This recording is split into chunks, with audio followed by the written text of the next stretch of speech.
2024 లేదా 25లో డిగ్రీ లేదా బీటెక్ చదివారా? సాఫ్ట్వేర్ జాబ్ కోసం ఎదురు చూస్తున్నారా? అయితే కోడ్ జ్ఞాన్ 100 డేస్ కోర్సులో చేరండి, జాబ్ సాధించండి. నమస్కారం ఉమా గారు. నమస్తే అమ్మా. అంటే చాలా వరకు మనం కర్మ సిద్ధాంతం గురించి మాట్లాడుకోవడం జరిగింది. అండ్ నక్షత్రాల వారికి కూడా కర్మ సిద్ధాంతం అనేది డిఫరెంట్గా ఉంటుందా? ఒకసారి అసలు కర్మ సిద్ధాంతం అంటే ఏంటి, ఎన్ని రకాలుగా ఉంటుంది, ఒకవేళ నక్షత్రాల వారికి కనుక డిఫరెంట్గా ప్రభావం ఉంటే ఎలాంటి ప్రభావం ఉంటుంది అని అడుగుతూ ఉన్నారు. సో అసలు కర్మ సిద్ధాంతం అంటే ఏంటి ఉమా గారు? తప్పకుండా అండి. కర్మ సిద్ధాంతము అంటే కర్మ అంటే ఏంటంటే అమ్మా, మన జ్యోతిష్య శాస్త్రానికి కానీ జ్యోతిష్య చక్రానికి కానీ మూలమైనటువంటిది కేవలం వాటికే కాదండి, మానవ శరీరానికి, మానవ మేధస్సుకి, మానవులకి, సకల చరాచర జీవరాశులన్నిటికీ కూడా 84 లక్షల జీవరాశులకి మూలమైనటువంటిది కర్మ. ఈ కర్మ నుంచి కేవలం మానవులే కాదు, దేవ దానవ యక్ష కిన్నర కింపురుష గంధర్వులు కూడా, పశు పక్షాదులు కూడా, క్రిమి కీటకాదులు కూడా వీటి నుంచి తప్పించుకోలేవు. కర్మ అనేటువంటిది అంతలా అందరికీ పనిచేస్తూ ఉంటుంది. సో ఇక్కడ కర్మ అనేటువంటిది దీంట్లో 3 రకాలుగా ఉంటాయండి. సంచిత కర్మ, ప్రారబ్ధ కర్మ, ఆగామి కర్మ. సంచిత కర్మ అంటే ఏమిటి అంటే ప్రధానంగా మనం ఏదైతే పూర్వజన్మలో కానీ పాస్ట్లో కానీ చేసినటువంటి పనులు, అది పుణ్యమైనా పాపమైనా, మంచి కర్మ అయినా చెడు కర్మ అయినా సరే చేసింది ఉంటుంది కదండి మన అకౌంట్లో. సో అది సంచితము అంటారండి. ఫర్ ఎగ్జాంపుల్, ఈరోజు నేను ఇక్కడ ఇలా కూర్చుని మాట్లాడగలుగుతున్నాను, నా ఒంటి మీద కొంత బంగారం ఉంది, లేదా నేను బట్టలు వేసుకోగలుగుతున్నాను, చూడగలుగుతున్నాను, మాట్లాడగలుగుతున్నాను, వినగలుగుతున్నాను, చెప్పగలిగేటువంటి జ్ఞానం నాకు ఉంది అంటే దానికి కారణం ఒక కర్మ. మీరు ఇలా ఎదురుకుండా కూర్చుని వినగలుగుతున్నారన్నా, మీ శరీరంలో అన్ని అవయవాలు పనిచేస్తున్నాయన్నా, మీరు కేవలం మీ తల్లి కడుపునే ఎందుకు పుట్టగలిగారన్న దానికన్నా, లేదనుకుంటే ప్రతి దానికి కూడా అండి కేవలం ఇంటర్లింక్ ఏంటి అంటే కర్మ. మనకే కాదండి, చీమ, దోమ, పశు పక్షాదులు ప్రతి వాటికి కూడా అవి ఆ జన్మ ఎత్తడానికి. కొంతమంది పుట్టుకతో అంగవైకల్యంతో పుడతారు, కాళ్ళు చేతులు సరిగ్గా ఉండవు, మాటలు కొంతమందికి సరిగ్గా రావు. కొంతమంది ఏంటి గోల్డెన్ స్పూన్తో పుడతారు, భాగ్యవంతమైన జీవితం. ఒకళ్ళు ఇలాగ పుట్టడానికి కారణం ఏంటి అంటే కర్మ. ఇంకొకళ్ళు ఏంటి అంటే కష్టపడితే అద్భుతమైన రిజల్ట్స్ ఉంటాయి. ఒకళ్ళు జీవితాంతం కష్టపడినా దుఃఖము తప్ప ఏది ఉండదు. వాళ్ళకి బాగుంది, నాకెందుకు బాగాలేదు, కారణం కర్మ. సో ఈ కర్మ అనేటువంటిదే సంచిత కర్మ అండి. మనం చేసుకున్న దానికి రిఫ్లెక్షన్గా ప్రతి ఒక్కళ్ళు అనుభవించాల్సిందే. అవశ్యం అనుభోక్తవ్యం కృతం కర్మ శుభాశుభం.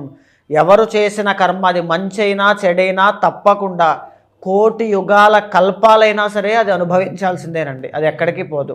అదే ప్రాయశ్చిత్తపూర్వకంగా వేడుకొనగలిగితే, భగవంతుని శరణు చెప్పగలిగితే, ఆ ప్రాయశ్చిత్తం అనేటువంటిది మన మనసులో ఉండగలిగితే పాపకర్మ అనేటువంటిది తగ్గుతుంది అని శాస్త్రం చెబుతోంది. సో ఇది సంచిత కర్మ అండి. తర్వాత ప్రారబ్ధ కర్మ అంటే ఏమిటి అంటే మనము ఈ టైంలో మన బుద్ధి, మన మేధస్సు ద్వారా మనం చేసేటువంటి పనులు అన్నమాట. అంటే ఫర్ ఎగ్జాంపుల్, మనకి సంచిత కర్మ వల్ల ఏదో ఒక కష్టం వచ్చింది అనుకోండి, ఈ కష్టాన్ని దాటడానికి ధర్మపరమైన మార్గం ఒకటి ఉంది. అది కొంచెం కష్టతరమైన, దాన్ని దాటాలంటే ధర్మంగా అదే దారిలో వెళ్ళాలి. అదే అధర్మంగా వెళ్ళాలంటే దాని క్షణాల్లో ఆ కష్టాన్ని దాటేయచ్చు. నువ్వు ఏది నిర్ణయం తీసుకుంటావు అనేటువంటిది మన మేధస్సు మీద, బుద్ధి మీద ఆధారపడి ఉంటుంది. సో మన చేతుల్లో ఉంటుంది అది.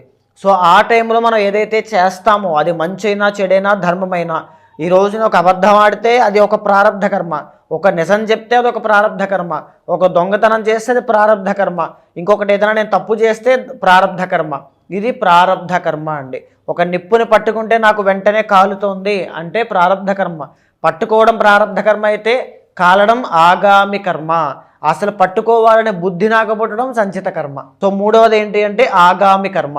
అంటే రానున్నటువంటి రోజుల్లో ఇప్పుడు మనం చేసినటువంటి ప్రారబ్ధ కర్మకి ప్రతిక్రియగా మనం అనుభవించేటువంటి కర్మే ఆగామి కర్మ. ఇప్పుడు మనం నిప్పుని పట్టుకున్నామండి, కాలింది, ఆగామి కర్మ.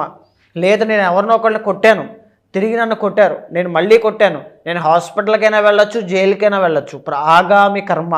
సో సంచిత కర్మ అనేటువంటిది ఎప్పుడు కూడా ఉన్నదంతా మన నెత్తి మీద ఒకేసారి పడిపోదండి. ఉదాహరణకి నేను చాలా సందర్భాల్లో చెప్పాను, నేను ఒక మహారాజుని కనుక తిట్టి అవమానించి దూషించాను అనుకోండి, నాకు ఆ కర్మ ఎలా తీరుతుంది అంటే నేను కూడా అలాంటి పొజిషన్లో మహారాజులో ఉన్నప్పుడు అప్పుడే నాకు అవమానం ఎదిరితే ఆ బాధ ఎలా ఉంటుందో అనేటువంటిది అప్పుడే నేను ఫేస్ చేయగలుగుతాను. సో నేను మహారాజు అవ్వడానికి, ఆ లీడర్ అవ్వడానికి కావాల్సిన పుణ్యం ఎప్పుడైతే సంపాదిస్తానో అప్పుడు మహారాజు అయ్యి ఆ కర్మను అనుభవిస్తానన్నమాట. సో సంచిత కర్మ అనేటువంటిది మన కర్మ ఆధారంగా, మన పుణ్యము కూడా ఆధారంగా చేసుకుని మనల్ని వర్తిస్తూ ఉంటుందన్నమాట. సో ఈ సంచిత ప్రారబ్ధ కర్మల యొక్క ప్రతిక్రియనే ఆగామి కర్మ రాబోయేటువంటి రోజుల్లో అనుభవించేటువంటిది. సో దానికి ఆస్ట్రాలజీకి సంబంధం ఏంటి అంటే, ప్రధానంగా రాశులు కానీ నక్షత్రాలు కానీ ఏవైనా సరే, ఫర్ ఎగ్జాంపుల్ ఆస్ట్రాలజీలో శనిని కర్మకారకుడిగా మనం సూచన చేస్తూ ఉంటామండి. అష్టమ శని యాక్సిడెంట్లు అవ్వడం, క్రిటికల్ కండిషన్స్, గాయాలు ఇలాంటివి. ఏలినాడు శని కష్టాలు, అర్ధాష్టమ శని పనులన్నీ పెండింగ్ పడడం, కంటక శని స్థానచలనం, ఇవన్నీ కూడా ఎలా చెప్పగలుగుతున్నామంటే కర్మకారకుడు మన కర్మని ఈ 9 గ్రహాల ద్వారా ఇండికేట్ చేస్తూ ఆస్ట్రాలజీ ద్వారా మనకి చెప్పడానికి ఆస్ట్రాలజీ ప్రయత్నం చేస్తూ ఉంటుంది, సూచనలు ఇస్తూ ఉంటుంది. ఆ కర్మని ప్రాయశ్చిత్తపూర్వకంగా ఏ భగవంతుణ్ణి శరణు వేడాలో, ఏ భగవంతుణ్ణి మనం సరెండర్ అవ్వాలనేటువంటిది కూడా ఆస్ట్రాలజీ ఆధారంగా అధిదైవాలుగా ఆల్రెడీ చెప్పబడి ఉన్నాయి. సో ఆ ఆధారంగానే మనం నక్షత్రాల్లో మనం మాట్లాడుకుంటూ ఉన్నామమ్మా. అండ్ మీరు చెప్పినట్టుగానే ఉమా గారు, ఈ మూడిట్లో అంటే మనకి మాట్లాడుకుంటే హస్త నక్షత్రం వారికి కనుక మనం చూసుకుంటే 1, 2, 3, 4 పాదాల వారికి ఇప్పుడు వచ్చే రోజుల్లో ఈ కర్మ సిద్ధాంతం అనేది ఏ విధంగా ఉండబోతుంది, ఎలాంటి పరిష్కారం చేసుకోవాల్సిన అవసరం ఉందంటారు? తప్పకుండా అండి. ఈ హస్తా నక్షత్రము, ఒకవేళ హస్తా నక్షత్రం మీద అవునా కాదా అనేటువంటి సందేహం ఉంటే పు, షం, నా, ఠా అనేటువంటి అక్షరాల మీద మీ పేరు ప్రారంభమైతే ఠాగూర్, తర్వాత ఇలాగ ఈ పేర్లు కనుక ఉన్నట్లయితే మీది హస్తా నక్షత్రంగా మీరు పరిగణనలోకి తీసుకోవచ్చు డేట్ ఆఫ్ బర్త్ లేనప్పుడు. సో ఇక్కడ ఏంటి అంటే అమ్మా, హస్తా నక్షత్రంలో ప్రధానంగా 3వ పాదంలో ఎవరైతే పుడతారో వాళ్ళు ప్రధానంగా కర్మదోషంతో పుట్టినట్టుగా అర్థం. అందుకే 3వ పాదానికి నక్షత్ర దోషము అనేటువంటిది ఉంటుంది. 3వ పాదంలో పుట్టి నవవిధ శాంతి అనేటువంటిది ఆచరించకపోతే అనారోగ్య సమస్యలు వస్తాయండి. వాళ్ళకైనా రావచ్చు, వాళ్ళ కుటుంబ సభ్యుల్లో ఉన్న వాళ్ళకైనా రావచ్చు. సో అది ఖచ్చితంగా కనబడుతూ ఉంటుంది. సో అదే కాకుండా జనరల్లీ హస్తా నక్షత్రం వాళ్ళు కర్మదోషం, సంచిత కర్మ వల్ల ఎలాంటి ఇబ్బందులు పడతారు అంటే మ్యారిటల్ లైఫ్ ఇష్యూస్ అనేటువంటివి చూస్తారండి. ఐదర్ అది లేట్ మ్యారేజ్ కావచ్చు, లేదా 2 మ్యారేజెస్ అయ్యేటువంటి ద్వికలత్ర యోగ దోషం కావచ్చు. మ్యారిటల్ లైఫ్లోకి వెళ్ళిన తర్వాత అత్తగారికి భార్యకి పడకపోవడం, మధ్యలో ఇరుక్కుని ప్రశాంతత లేనటువంటి జీవితాన్ని చూడడం లాంటివి కావచ్చు.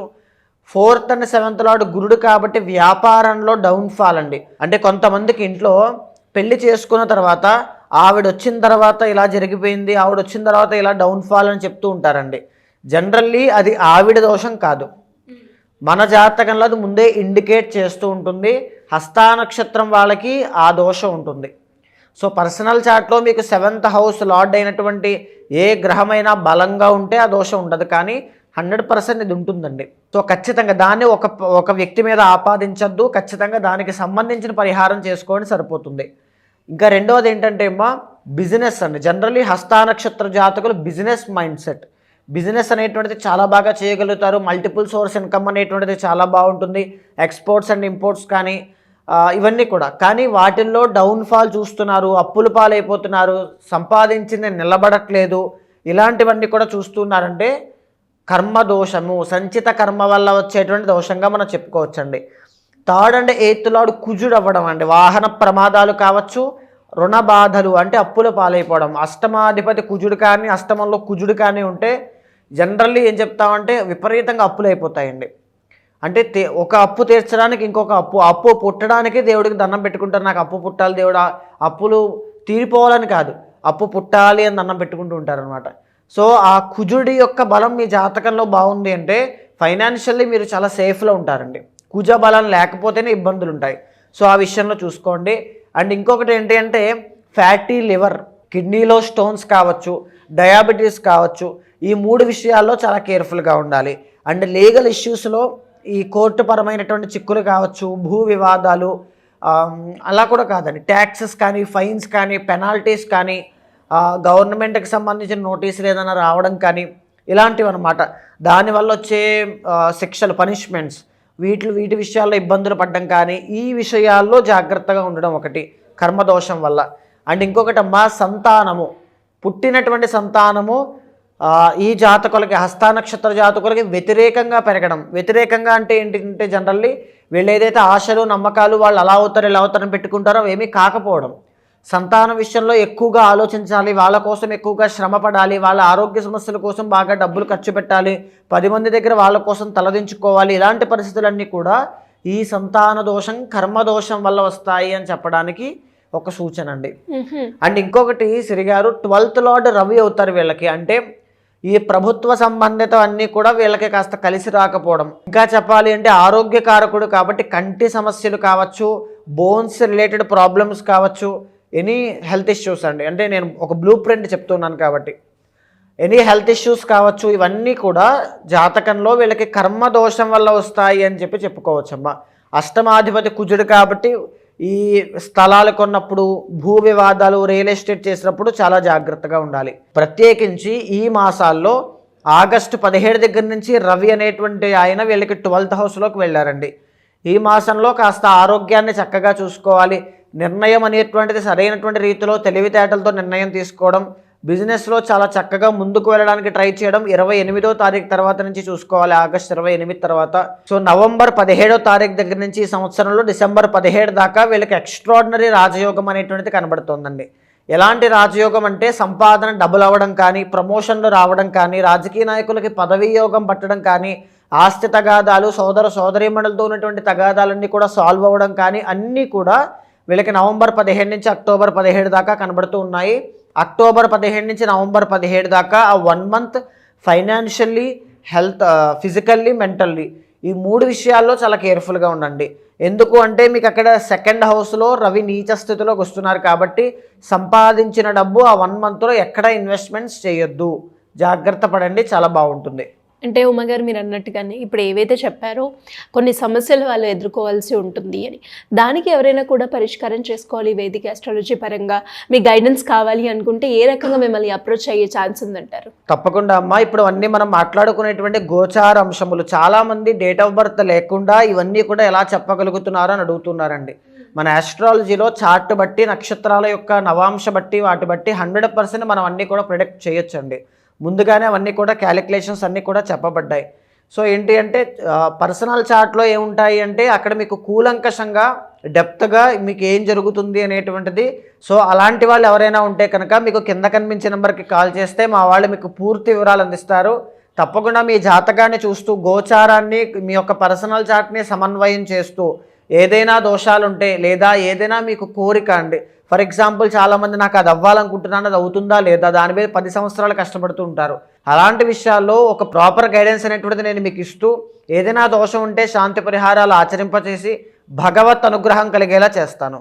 డెఫినెట్గా అండి. Thank you so much Uma గారు. నమస్తే అండి.